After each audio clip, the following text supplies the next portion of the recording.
Ejecução, de lo qual que está presupuesto 2024 e cambio nan que está team nos a alocar fundo para assim ordenar por assim subida de reparatie toeslag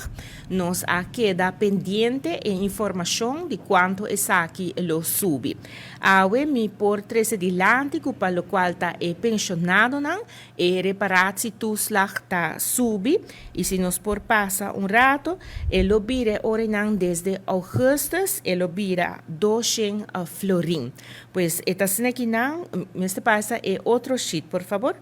É suma de reparatie toeslag? Sim. Dus mirando aqui não, nos por mira ordenar desde sua introdução na 2018, ela começa na 50 florin, depois ela sigue subir e aqui nós estamos aqui ordenando que esta subi com 30 florin a mais e agora que não esta vira 200 florin. Importante tá, se nós podemos para outro sheet,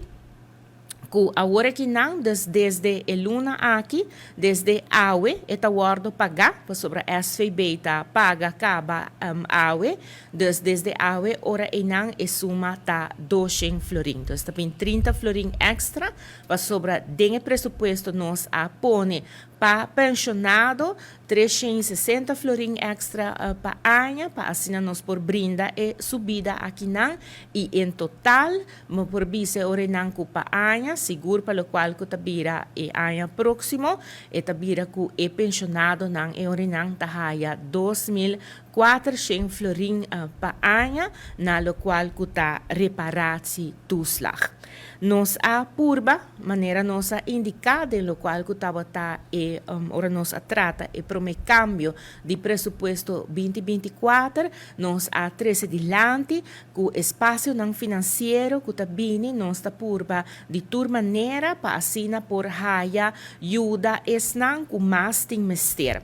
Den situação viniendo aqui na várias ocasiões, tem cambio ng fiscal também, que ajuda para assim ordenar e pensionado não também por haya e benefício e ajudança e agora que não também nós mira que a subi e reparatie toeslag viaja mais, dus promete com 45 florin, agora que não nós subiele com 30 florin, para assim ora e não por tem suma de 200 florin.